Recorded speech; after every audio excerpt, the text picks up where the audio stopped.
நெருப்பிலிருந்து பிறந்தவள் அந்த திரௌபதி. அந்த தீச்சுடரின் பெயரை எனக்கு சூடியதன் காரணத்தை இன்று நான் அறிந்தேன். கலைஞர் நீங்கள் 2011 தேர்தலில் கேஎன்ஆர் பேட்டி கொடுக்குறாரு.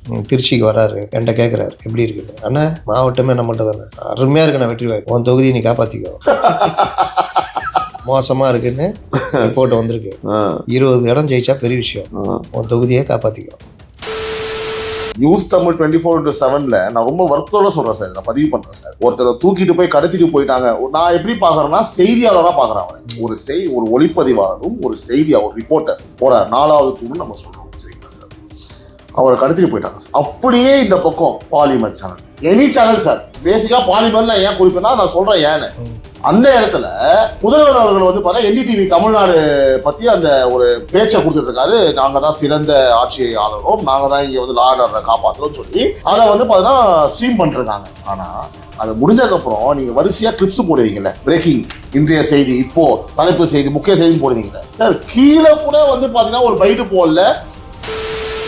யார் முதலமைச்சர், யார் முதலமைச்சர், ஏடிஎம்ல இருந்தா முதலமைச்சர் அப்படின்னு ஒரு அமைச்சர் சொல்லிட்டு பாத்தீங்களா. எடப்பாடி பேரை சொல்லல. ஏண்டா நாங்கள் எதை தாண்டா பண்ணுறது, நீ என்ன தப்பாக எடுத்துக்காமல் இருக்கிறதுக்கு நான் என்ன சொல்லணும் அதை சொல்லு அப்படின்ற மாதிரி. அப்போ என்ன ஆயிடுச்சுன்னா, என்ன கிடைச்சாலும் அதில் வந்து ஓபிஎஸ் மாபெரும் தலைவர், டிடிவி மாபெரும் தலைவர், செங்கோட்டையன் மகா தலைவர் இப்படிலாம் உருட்டுனாங்களா. நீ Sengottaiyan உட்காந்துன்னு முழிச்சுன்னுக்கிறாரு. This video is sponsored by Fast Track, celebrating 25 years of excellence. Download your Fast Track app now. Cresco Cars, leading dealers of Maruti Suzuki. RR Collections, elegance in every thread. Top 4 call drivers, day or night, we drive for you. வணக்கம் and welcome to Times of Republic. Times Talk with CP Navin, editor and publisher, Times of Republic. என் உறவுகளை மீண்டும் மற்றொரு நிகழ்ச்சி சந்திப்பதில் மிக்க மகிழ்ச்சி. இன்றும் நம்மோட இருந்திருக்கும் புதிய விருந்தினர் நம்மளோட ஸ்டூடியோவுக்கு வந்திருக்காங்க. எனக்கும் உள்ளபடியே வந்து பார்த்தீங்கன்னா ஒரு சீனியர் ஜேர்னலிஸ்ட்டை வந்து நம்ம பாட்காஸ்ட்டை கூப்பிட்டு ஃபர்ஸ்ட் டைம் அவர் இன்டர்வியூ பண்ணுறதுல வந்து மிக்க மிக்க மகிழ்ச்சி. இன்று நம்மோடு இருந்திருக்கும் முக்கிய விருந்தினர் மதிப்புக்குரிய சீனியர் ஜேர்னலிஸ்ட் அண்ணன் திரு முத்தலீஃப் அவர்கள். வணக்கம். நல்லா இருக்கீங்களா? நல்லா இருக்கேன். ரொம்ப வாசகர்களுக்கும் வாழ்த்துக்கள். ரொம்ப நன்றிண்ணா. அதே மாதிரி என்னோட உறவுகளுக்கு திரு முத்தலீஃப் அவர்கள் வந்து பார்த்தீங்கன்னா உங்களுக்கு தெரியும், அவரோட ஷார்ட்டாக முடிச்சிடுறேன். ஒரு சீனியர் ஜேர்னலிஸ்ட், லாங் டேர்மாக வந்து பார்த்தீங்கன்னா பல சேனலில் வந்து ஒர்க் பண்ணியிருக்காங்க, பல ஜேர்னலில் இருந்திருக்காங்க, ஒரு பயங்கர எக்ஸ்பீரியன்ஸு. அண்ணன் அவர்கள் வந்து ஒரு யூடியூப் சேனல் ஆரம்பிச்சிருக்காங்க. ஆனால் அது பேர் என்ன? Mic M, MIC mic M. என்னோட உறவுகள், நான் எப்போவுமே சொல்கிறதா உங்களுக்கு தெரியும், எல்லா சேனல்லையும் பாருங்கள், எல்லா இண்டிபெண்டன்ட் ஜேர்னலிஸ்ட்டையும் வரவேங்க. ஏன்னா டிஜிட்டல் பிளாட்ஃபார்முக்கு இன்றைக்கி இவரை போகிற ஜேர்னலிஸ்ட்லாம் வராங்க அப்படின்னா அது நம்ம எல்லாருக்குமே ஒரு ப்ளஸ். இப்போ நாங்களாம் பேசும்போது, ஏன்னா இன்றைக்கி வந்து நம்ம பேசணுன்னா ஒரு 5 லட்சம் பேர் பார்க்கணும், 3 லட்சம் பேர் பார்க்கணும் அப்படின்னா அதெல்லாம் வந்து இவங்களாம் ஒரு முக்கியமான காரணங்களாக இருப்பாங்க. எல்லாருமே வரணும் இன்றைக்கி. ஸோ உள்ளபடியே அவர் சேனலையும் என்னோட உறவுகள் சப்ஸ்கிரைப் பண்ணுங்கள். நான் இங்கே அப்படியே சொல்லிடுறேன். நன்றி உங்களுக்கு. மகிழ்ச்சிண்ணே. அதே மாதிரி சப்ஸ்கிரைபர்ஸ் 1 lakh வரப்போகுது. கொஞ்சம் இன்னொரு 80% பேர் சப்ஸ்கிரைப் பண்ணால் நம்ம சேனலே பார்த்துருக்கீங்க. மறக்காமல் சப்ஸ்கிரைப் பண்ணிடுங்க. நோட்டிஃபிகேஷன் பெல் ப்ரெஸ் பண்ணுங்கள். அப்போ தான் நாங்கள் போடுற வீடியோஸ்லாம் உங்களுக்கு நோட்டிஃபிகேஷன் வரும், நீங்கள் பார்க்க முடியும். ஆனால் ஸ்ட்ரைட் டு த பாயிண்ட், அதாவது தமிழ்நாட்டில் பெண்களுக்கு பாதுகாப்பு இல்லைன்னு ஒருவனும் குறை சொல்ல முடியாது. அதுவும் நான் அடித்து சொல்லுவேன் அப்படின்னு இந்த டேபிளை தட்டி சொல்கிறதும், எங்களோட ஆட்சியை ஒருவருமே குறை சொல்ல முடியாது அப்படின்னு திரு முதல்வர் சொல்கிறது வந்து பார்த்தீங்கன்னா, பல கருத்துக்கள் அவர் மேலே வந்து பார்த்தீங்கன்னா முதல்வருக்கு எதுவும் தெரியல, பொம்மை முதல்வர், அவருக்கு தெரியலன்னு எல்லாருமே அவர் மாதிரி விமர்சனம் வைக்கிறாங்கன்னு வச்சுக்கோங்களேன். அதை வந்து உண்மையாக்குறாரா அவர், இல்லை என்ன தானே கதை? அது எனக்கு புரியல ஆக்சுவலாக. நீங்கள் பார்த்தீங்கன்னா முதல்வர் கிட்டத்தட்ட 50 ஆண்டுகளுக்கு மேலே 68 வந்தார். அப்போ பார்த்துக்குங்க, கிட்டத்தட்ட 57 ஆண்டுகள் அவருடைய அரசியல் அனுபவம் உண்டு. 58 ஆண்டுகளில் அவருக்கான வாய்ப்பை கலைஞர் கொடுத்தது வந்து 84 தான் முதல்ல கொடுக்குறாரு. 1000 விளக்கு தொகுதியில் நிற்க வைக்கிறாரு. அன்றைக்கி இருந்த அலையில் அவர் ஜெயிக்க முடியல. 89 மறுபடியும் எம்எல்ஏ ஆகிறாரு. ஆனால் அவர் அமைச்சராக்கல. 91 ஆட்சி மாறுது, ஜெயலலிதா வர்றாங்க. 96 மீண்டும் ஆட்சிக்கு வரும்பொழுது அவர் மேயராக்கப்படுகிறார். 2006 தான் அவர் அமைச்சராக்குறாங்க. 68 to 2006 பார்த்துக்குங்க, கிட்டத்தட்ட 32-34 வருடங்கள் கழித்து தான் அவர் ஆக்குறாங்க. அப்போ கலைஞர் வந்து கிட்டத்தட்ட ஒவ்வொருத்தரையும் நாடி பிடிச்சி பார்க்கறதுல கில்லாடி. அப்போ இவருக்கு ஏன் உடனே ஆக்கலை, ஏன் இவ்வளோ லேட் ஆக்குறாங்க அப்படின்றதுக்கு விடைதான் இந்த 5 ஆண்டு காலம் நம்ம பார்க்குறோம். சிம்பிளாக ஒரு விஷயம் சொல்கிறேன். டிஜிபி நியமனம் சம்பந்தமாக முன்னெல்லாம் டிஜிபினா டிஜிபிகள் ஒரு 8-10 பேர் இருப்பாங்க. தலைமை டிஜிபி HOPFன்னுவாங்க, head of the police force. அதில் வந்து அவங்க மட்டுமே நீங்கள் ரொம்ப ரொம்ப நுணுக்கமாக யூபிஎஸ்சியிலேருந்து பேனல் வந்து அப்படி தான் தேர்ந்தெடுக்கப்படுவாங்க. இதுக்கு முன்னாடிலாம் எப்படி இருந்ததுன்னா யாரை வேணால் நியமிச்சிக்கலாம். திடீர்னு நீங்கள் இருங்கன்னுவாங்க, 5 மாதத்தில் நீங்கள் கிளம்புங்கன்னு இன்னொருத்தர் போடுவாங்க. இந்த மாதிரிலாம் மாறிட்டு இருந்தது. இல்லை ஒரு டிஜிபியை போட்டு அவரை டம்மி பண்ணுறதுக்கு இன்டெலிஜென்ஸ் டிஜிபின்னு ஒருத்தரை நியமிப்பாங்க. இல்லை டிஜிபியை போட்டுட்டு ஏற்கனவே டிஜிபி அந்த ரிட்டையர் ஆனவரை ஆலோசகர்னு போட்டுருவாங்க. ராமானுஜத்தை போட்டு ஆலோசகராக போட்டு நடந்ததெல்லாம் இருந்தது. திடீர்னு நீங்கள் லீவில் போங்கன்றுவாங்க. இந்த மாதிரி பல விஷயங்கள் நடந்துருந்தது. இந்த மாதிரி எல்லா மாநிலத்திலுமே ஒரு இது நடந்துருந்தது. சட்டம் ஒழுங்குக்குன்னு ஒரு இது இல்லையே அப்படின்ற மாதிரி வரும்போது தான் விகாஸ் சிங்னு ஒருத்தர் வழக்கு போடுறாரு. அந்த வழக்கில் உச்சநீதிமன்றம் 2006 வேறு தீர்ப்புகளை கொடுத்துட்டே வந்து இறுதியாக 2018 ஒரு தீர்ப்பை கொடுக்குறாங்க. தலைமை டிஜிபி இப்போ டிஜிபி பேனல் 30 ஆண்டு காலம் சர்வீஸ் பண்ணவங்கள அவங்க பேனல் லிஸ்ட்டை நீங்கள் யூபிஎஸ்சிக்கு அனுப்பணும். யூபிஎஸ்சின்னா அதான் தேர்வாணையம். நீங்கள் ஐஏஎஸ் ஐபிஎஸ் அவங்க தான் தேர்ந்தெடுக்கிறாங்க, அவங்களுக்கு அனுப்பணும். அதில் இருந்து நல்ல சர்வீஸு, லா அண்ட் ஆர்டரில் ஒர்க் பண்ணது, எந்தவித ரிமார்க் இல்லாதவங்க ஒரு 3 பேரை மாநிலத்துக்கு அவங்க அனுப்புவாங்க. அதுலேருந்து ஒரு ஆளை நீங்கள் எடுத்துக்கலாம். அவர் அன்றையிலிருந்து 2 வருஷத்துக்கு அவர் தான் தலைமை டிஜிபி. அவரை கவர்மெண்ட் இஷ்டத்துக்கு எதுவும் பண்ண முடியாது. 2 வருஷம் அல்லது அவர் ரிட்டையர் ஆகிற வரைக்கும். இப்போ 2 வருஷம் 6 மாதம் இருக்குது ரிட்டையர் ஆகிறதுக்குன்னா அது வரைக்கும். இதற்கு நடுவில் அவருக்கு இணையாக அவரை டம்மி பண்ணுறதுக்கு ஒரு இந்த கிரைம் டிஜிபி, இன்டெலிஜென்ஸ் டிஜிபி இப்படிலாம் போட முடியாது. இதெல்லாம் சட்டம். பொறுப்பு டிஜிபின்னா நியமிக்கவே கூடாது. இதுவும் உத்தரவில் இருக்குது. இது எல்லாமே பார்த்து அதுக்கு பிறகு வந்தவர்கள்லாம் அதை சரி பண்ணிட்டாங்க. இந்த தடவை நீங்கள் டிஜிபிக்கு 3 பேர் தயாராக இருக்கிறாங்க. அதாவது இவங்க தான் தகுதி வாய்ந்தவங்கன்னு. சீமா அகர்வால், முன்னாள் கமிஷனர் காவல் ஆணையர் AK விஸ்வநாதனுடைய மனைவி, வெரிகுட் ஆஃபீஸர். அதற்கு பிறகு ரத்தோர், ஏற்கனவே கமிஷனராக இருந்தவர், எல்லாருக்கும் தெரியும். இன்னொருத்தர் ராஜீவ்குமார்னு. இவங்க மோஸ்ட் சீனியர். இவங்களோட சேர்த்து 8 பேர் பேனல் போச்சு. இதற்கு நடுவில் தான் ஒருத்தர் வழக்கு போடுறாரு. அதாவது ஜிவால் ரிட்டையர் ஆகும்பொழுது, அதாவது என்னென்னா ரிட்டையர் ஆகிறதுக்கு 3 மாதத்துக்கு முன்னாடி இந்த பேனல் அனுப்பிச்சிடணும். அவங்க அதை டைம் எடுத்துக்கிட்டு கரெக்டாக ஒரு 1 மாதத்துக்கு முன்னாடி அனுப்பிச்சிடுவாங்க 3 பேர் பட்டியல். இவங்க அனுப்பவே இல்லை. ஜிவால் ரிட்டையர் ஆகிற நாள் நெருங்குது. ஒருத்தர் வழக்கு போடுறாரு. இவங்க இந்த மாதிரி பண்ணுறாங்க, பொறுப்பு டிஜிபி நியமிக்கிற வேலை செய்கிறாங்க, இது கோர்ட்டு கண்டெம்ப்ட் ஆஃப் கோர்ட்டு அப்படின்றாங்க. இவங்க கோர்ட்டில் வருது, மதுரை கிளையில் கூப்பிட்டு கேட்டால் இவங்க சொல்கிறாங்க, சார் அதெல்லாம் இல்லை, ப்ராசஸ் கரெக்டாக போகுது. அப்புறம் என்னப்பா ப்ராசஸ் கரெக்டாக போகுதுல்ல, அப்புறம் என்ன தப்பு நடந்தாவா அப்படின்னு அவங்க விட்டுறாங்க. ஆனால் இவர்கள் பேனலை அனுப்பவே இல்லை. ரிட்டையர்மெண்ட் டேட்டு வந்துச்சு, பொறுப்பு டிஜிபி போடுறாங்க. ஏன்னா தலைமை டிஜிபி இருக்கணுமே, அதனால பொறுப்பு டிஜிபி போடுறாங்க. மறுபடியும் கண்டெம்ப்ட் போகிறார். யார் போகிறா? இந்த இதில் நம்ம ஹென்றி திபன் போகிறார், சுப்ரீம் கோர்ட்டு போகிறார். அப்போ கண்டெம்ப்ட் எடுக்கிறாங்க. எடுத்தோடனே போயிட்டு மிலாடு நாங்கள் பேனல் அனுப்பிச்சிட்டோம் கொஞ்சம் லேட்டாக, அது வந்த உடனே நாங்கள் போட்டுறோம், அது வரைக்கும் தற்காலிக. சரி ரைட், எப்போ வரும்? யூபிஎஸ்சி கூப்பிட்றாங்க, சீக்கிரம் அனுப்புங்க, நாங்கள் அனுப்பிச்சிடுறோம் சீக்கிரம். செப்டம்பர் மாதம் அனுப்பிச்சிட்டாங்க. 3 பேர் லிஸ்ட்டு வந்துடுச்சு. இது வரைக்கும் போடலை. 4 மாதம் இது வரைக்கும் போடலை. இதுக்கான காரணம் என்ன? இதோடைய காரணம் நான் சொன்னேன்ல, நீங்கள் கேட்டிங்களே இந்த மாதிரிலாம் இவர் மேலே புகார் வருதுன்னு. இவருக்கு சீமா அகர்வாலோ ரத்தோரோ இல்லை யாரை பற்றியும் அவருக்கு ஒன்றும் தெரியாது. நல்ல மனுஷன் அவர். அது இருக்குன்னா இவங்க இருக்குன்னா ஓகேன்றாரு. முன்னாடி இருந்த முதல்வர் அப்படி இல்லை, எல்லா ஆஃபீஸரையும் அவங்களுக்கு தெரியும். இவருக்கு அந்த அளவுக்குலாம் தெரியாது. அப்போ வீம்புக்குன்னு இப்போ மறுபடியும் கண்டெம்ப்ட் போயிருக்கு, இன்னும் விசாரணைக்கு வரல. எடுத்தால் கோர்ட்டு என்ன கேட்கும்? எத்தனை தடவை நீங்கள் ஏமாற்றுவீங்க, என்ன நினச்சிக்கிட்டு இருக்கீங்கன்னு கேட்பாங்களா மாட்டாங்களா? அப்படி கேட்டால் பார்த்துக்கலாம். அப்படி அந்த தெனாவட்டு இருக்கிறதுக்கு காரணம் யார்? முதல்வர் அவரை மீறி இவரை போடவே வேணாம் அப்படின்னு ஏன் தடுக்கிறீங்க? ஏன் இந்த 3 பேரில் யாரையுமே ஒருத்தரை யாருக்குமே பிடிக்க மாட்டேங்குது? அப்போ அவங்க வச்சதான் சட்டமா? இது ஒரு சின்ன உதாரணன்றேன். இந்த மாதிரி பல உதாரணம் சொல்லுவேன். இந்த அண்ணா யூனிவர்சிட்டி மேட்டரில் அந்த மாணவி பாலியல் சீண்டலுக்கு ஆளான அந்த விவகாரத்தில் கமிஷனர் ஒரே ஒருத்தர் தான் குற்றவாளின்னார்.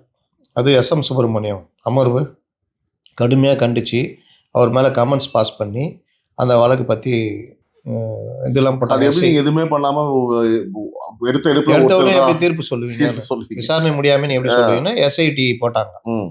அதில் போய் கமெண்ட்ஸை நீக்கணும்னு சொல்லிட்டு சுப்ரீம் கோர்ட்டு போய் நீக்கிட்டு வராங்க. நேற்று பார்த்தீங்கன்னா அண்ணா நகர் சிறுமி வழக்கில் ஏன் இது வரைக்கும் நடவடிக்கை எடுக்கலன்னு கோர்ட்டு கடுமையாக அதிருப்தி தெரிவிச்சுக்குது. அண்ணா நகர் சிறுமி மேட்டர் கிட்டத்தட்ட 1.5 வருஷம் ஆக போகுது. அதில் சிபிஐ விசாரணைக்கு உத்தரவிட்டாங்க. ஒரு தண்ணி கேன் போடுறவன் ஒரு பொண்ணை பாலியல் பலாத்காரம் பண்ணிட்டான், ஒரு சிறுமியை. அதில் இந்த ஆஃபீஸருங்க தப்பாக போக்சோ வழக்கு எனக்கு என்னன்னு பண்ணக்கூடாது, கோர்ட்டு கடுமையாக கண்டித்து அந்த பெண் ஆய்வாளர் மேல் நடவடிக்கை எடுக்கணும்னு சொல்லி வழக்கை சிபிஐக்கு மாற்றுறாங்க. அந்த வழக்கை ரத்து செய்யணும்னு சுப்ரீம் கோர்ட்டு போகிறாங்க. இப்படி ஒவ்வொரு விஷயத்துலையுமே நீங்கள் பார்த்தீங்கன்னா முதல்வர் ஒரு ஸ்டவுட்டாக இருக்கிறாங்க வச்சுக்கோங்க. இப்போ ஜெயலலிதா இருக்காங்க, இல்லை கலைஞரே இருக்காருன்னு வச்சுக்கிட்டா இந்த மாதிரி விஷயங்கள்லாம் நடக்கவே நடக்காது. நினச்சா கோர்ட்டு இப்போ கூட லேட்டஸ்ட்டாக ஒரு மேட்டருக்கு போனதுக்கு என்ன சும்மா தமிழ்நாட்டிலேருந்து இங்கே வர்றீங்க, என்ன உங்களை ஒவ்வொரு தடவையும் நாங்கள் இது பண்ண வேண்டியது இருக்குன்னு எந்த விஷயம் நடந்தாலும். ஆமாம், இன்னொன்று சொல்கிறேன். இன்னைக்கு கூட ஒரு பட்ஜெட்டில் மதுரைக்கும் கோவைக்கெலாம் மெட்ரோ இல்லை அப்படி இப்படின்றாரு. மதுரைக்கும் இது கோவைக்கும் மெட்ரோ ப்ராஜெக்ட், அந்த ப்ராஜெக்ட் ரிப்போர்ட்டை இவர்கள் சரியாக கொடுக்கல, அதனால் ரிஜெக்ட் ஆகுது கோயம்புத்தூருக்கு. ஆனால் முதல்வர் என்ன சொல்ல வைக்கிறாங்க, தமிழகத்தை மத்திய அரசு வஞ்சிக்கிறது சொல்ல வைக்கிறாங்க. இதே ஜெயலலிதாவோ கலைஞரோ இருந்தால் அந்த ப்ராஜெக்ட் உடைய ஐஏஎஸ் சித்திக்கு அவர் உட்பட அந்த டீம் ஒரு வழி பண்ணியிருப்பாங்க. ஜெயலலிதா ஒரு விட்டு கழட்டிட்டு இருப்பாங்க. நடக்காது. ஏன்னா ப்ராஜெக்ட் ரிப்போர்ட் அவங்க பார்த்து தான் போகும். ஜெயலலிதா பொறுத்த வரைக்கும் நீங்கள் அந்த இதில் கூட பார்த்தீங்கன்னா ஃபைல் வாங்க அதிகாரிகள் அனுப்புகிறாங்களா ஐஏஎஸ் அதிகாரிகள், அதை படித்து அதில் இருக்கிற கிராமர் மிஸ்டேக்கை சரி பண்ணுவாங்க. எங்கே படிச்சிங்க நீங்கள், என்ன இப்படி இருக்குது, அந்த அளவுக்கு அவங்க வந்து இது. ஏன்னா எம்ஜிஆர்கிட்ட அவங்க வரும்போது அப்படி தான் வந்தாங்க. ஃபைலை வச்சு ஒரு ஏமாத்திர வேலைலாம் நடந்தது எம்ஜிஆருக்கு 80s. அப்போ எம்ஜிஆர் அவங்கள கூப்பிட்டு நீங்கள் ஃபைல் பாருங்கன்னு சொல்லி அப்படி தான் அவங்க அரசியலுக்குள்ளே வராங்க. அப்போ அந்த மாதிரி முதல்வர்களை பார்த்த மாநிலம்.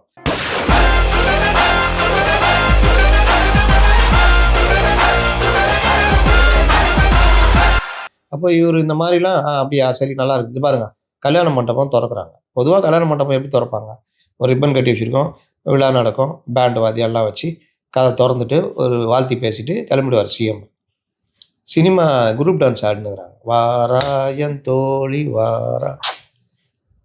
இப்படி ஒவ்வொரு இடமும் நீங்கள் சென்னையில் ஒரு பீகாரி குடும்பம், நம்மளை நம்பி வந்த குடும்பம், மனைவி பாலியல் பலாத்காரத்துக்கு உள்ளாக்கப்பட்டார், கணவன் கொலை செய்யப்பட்டார், குழந்தை கொல்லப்பட்டது, மனைவியும் கொண்டுட்டாங்க. இதில் இவங்க கேட்கலாம், இந்த மாதிரி சம்பவம் நடக்குதுன்னு தெரிஞ்சு நாங்கன்னா தடுக்க முடியுமா? இது அவங்க பீகாரி என் கூட இருக்கணும்னு பண்ணிட்டான், இதில் நீங்கள் எப்படி அரசு குற்றம் சொல்லுவீங்கன்னு. மேட்ரு அது இல்லை. கொன்ன பிறகு அந்த 3 பேர் பாடியை ரொம்ப சாவகாசமாக பைக்கில் மூட்டை கட்டி 3 வெவ்வேறு இடத்துல போடுற அளவுக்கு இன்றைக்கி ரோந்து மற்ற விஷயங்கள் இருக்குது. அதுவும் 3 ஸ்டேஷன் எல்லைக்கு கடந்து போகிறாங்க, மெயின் சென்டரு. அப்போ உடனே போலீஸ் பிடிக்குது, அதெல்லாம் பாராட்டலாம். ஆனால் தடுக்க மாட்டேங்குது சார். இந்த மாதிரி விஷயங்கள் ஒரு பெரியவரை பெட்ரோல் ஊற்றி கொளுத்தி விட்றாங்க. இது எல்லாமே இந்த ஒரு வாரத்தில் நடந்தது. இந்த மாதிரி பல ஒரு பத்திரிகையாளர்கள் கல்குவாரி சம்மந்தமாக ஆய்வு பண்ண போனவங்கள எம்எல்ஏ வந்து அடையாளம் அடித்து கடத்திட்டு போகிறாங்க. ஒரு பயம் இருக்கும் பத்திரிகையாளர்களை போய் தொட்டு தேவையில்லாத ஆட்சி கட்ட பெறுங்க. அதுவும் தேர்தலுக்கு இன்னும் 2 மாதம் இருக்குது. இந்த நேரத்தில் இந்த அளவுக்கு பண்ணுறேன்னா முதல்வர் மேலே பயம் இருக்குது அந்த எம்எல்ஏக்கு. விநாசை காலம் விபரீத புத்தின்னுவாங்க. அப்போ அந்த இது தானே இப்போ நடக்குது. நீங்களே நினச்சா கூட இரும்புக்காரம் காலைல நிம்மதியாக எந்திக்க முடியல, இதெல்லாம் சொன்னீங்களே, உங்களை நிம்மதியாக இருக்க விட்றாங்களா? இன்னைக்கு இந்த விவகாரங்கள் எல்லாமே ஆட்சி கெட்டப்பெறா இல்லையா? காலைல இருந்துச்சா நம்மளுக்கு அமைச்சர் பதவி இருக்கா இல்லையா தெரியாது சார். தெரியாது. யார் ஆட்சியில் ஜெயலலிதா வெளியில வந்து காரும் போலீஸும் இருக்காங்களா? அப்பா இதான் நிலைமை. ஒரு எம்எல்ஏ கண்ட்ரோல் பண்ண முடியலையே. ஏங்க ஒருத்தர் கிளம்பி போறாருங்க, போற வழியிலே அவர் பதவி பறிக்கப்படுதுங்க. கோட்டைக்கு போய்கிட்டு இருக்காரு, பதவி பறிக்கப்படுது. மலைச்சாமின்னு ஒரு ரிட்டையர்டு ஐஏஎஸ் சீஃப் செக்ரட்டரி இருந்தார். அவர் விலகின பிறகு கட்சியில் சேர்ந்து ஏதோ ஒரு பொறுப்பு கொடுத்துருந்தாங்க. டெல்லிக்கு ஏதோ ஒரு விஷயமா போயிருந்தார், அந்த கூட்டணி ஏதோ இதுவா.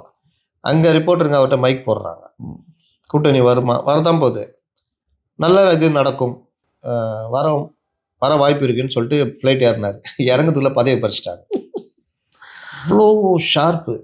நீங்கள் ஒரு விஷயத்தில் சீஃப் செக்ரட்டரி ஒரு தப்பான விஷயத்த செஞ்சுக்கிட்டு இருக்காரு, தப்பான ஆளுக்கு உதவி பண்ணுறான்னு தெரிஞ்சு இவங்க அந்த ப்ராஜெக்டை மாற்றுறாங்க.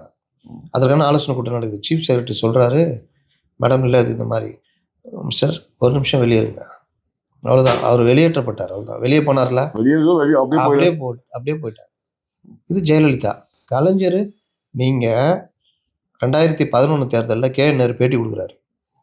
திருச்சிக்கு வராரு, என்கிட்ட கேட்குறாரு எப்படி இருக்குன்னு. அண்ணா மாவட்டமே நம்மள்ட்ட தானே, அருமையாக இருக்குண்ணா வெற்றி வாய்ப்பு, உன் தொகுதியை நீ காப்பாற்றிக்கோ, மோசமாக இருக்குன்னு ரிப்போர்ட் வந்திருக்கு, 20 இடம் ஜெயிச்சா பெரிய விஷயம், உன் தொகுதியை காப்பாற்றிக்கோ அப்படின்ட்டு போனாராம். இன்னைக்கு 200 தொகுதி ஜெயிப்போம் வந்து அவன் டெய்லி உருட்டுறான், மன்னா எதிரி நாட்டு மலை படை இழுத்து வருகிறார்கள் அப்படின்னு. அதே நம்பினுகிறாப்புல நம்ம வந்து இப்படி மிக மிக தலைவரை காலைல போறீங்க, சவுப்பு சட்டு கருப்பு பேண்ட் போட்டு ஜீன்ஸ் போட்டு ஷூலாம் போட்டு எங்க தொல்காப்பியர் பூங்கா, யாரு சாதாரண மக்கள் அப்பர் மிடில் கிளாஸ் கூட உள்ள நுழைய முடியாது. ஏன் எல்லாத்தையும் புக் பண்ணிட்டாங்க தலைவரை. அந்த தொல்காப்பியர் பூங்கா கதை தெரியும்ல?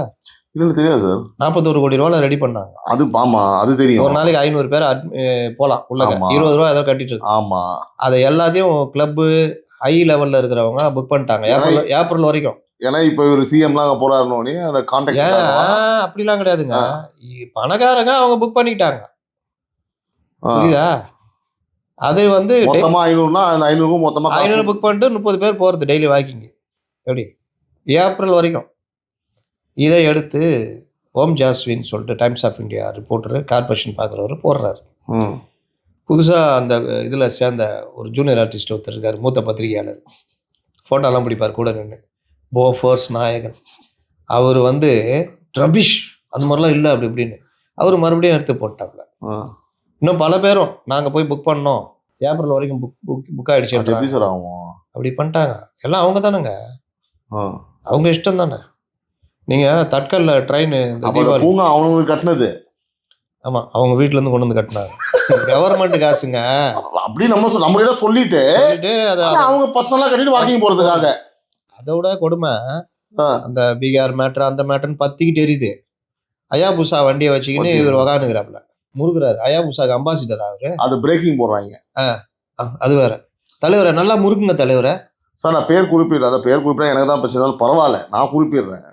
நியூஸ் தமிழ் 24/7 நான் ரொம்ப வருத்தோட சொல்கிறேன் சார், நான் பதிவு பண்ணுறேன் சார். ஒருத்தரை தூக்கிட்டு போய் கடத்திட்டு போயிட்டாங்க. நான் எப்படி பார்க்குறேன்னா செய்தியாளராக பார்க்குறேன் அவரை. ஒரு ஒளிப்பதிவாளரும் ஒரு ஒரு ரிப்போர்ட்டர் போகிறார், 4வது தூணு நம்ம சொல்கிறோம் சரிங்களா சார். அவரை கடத்திட்டு போயிட்டாங்க சார். அப்படியே இந்த பக்கம் Polimer channel, any channel sir, பேசிக்காக பாலிமர் நான் ஏன் குறிப்பேன்னா நான் சொல்கிறேன் ஏன்னு. அந்த இடத்துல முதல்வர் அவர்கள் வந்து பார்த்தா என்டிடிவி தமிழ்நாடு பற்றி அந்த ஒரு பேச்சை கொடுத்துட்ருக்காரு. நாங்கள் தான் சிறந்த ஆட்சியாளரும், நாங்கள் தான் இங்கே வந்து லா அண்ட் ஆர்டரை காப்பாற்றுறோம்னு சொல்லி அதை வந்து பார்த்தீங்கன்னா ஸ்ட்ரீம் பண்ணிட்டுருக்காங்க. நான் தவறு சொல்லலை, ஒவ்வொருத்தரும் அஜெண்டா இருக்கலாம். ஆனால் அது முடிஞ்சதுக்கப்புறம் நீங்கள் வரிசையாக கிளிப்ஸ் போடுவீங்கல்ல, பிரேக்கிங், இன்றைய செய்தி, இப்போது தலைப்பு செய்தி, முக்கிய செய்தின்னு போடுவீங்களே சார். கீழே கூட வந்து பார்த்தீங்கன்னா ஒரு பைட்டு போடல, செய்தியாளர் வந்து கடத்தப்பட்டாரு. அதில் சில விஷயங்கள் இருக்குது.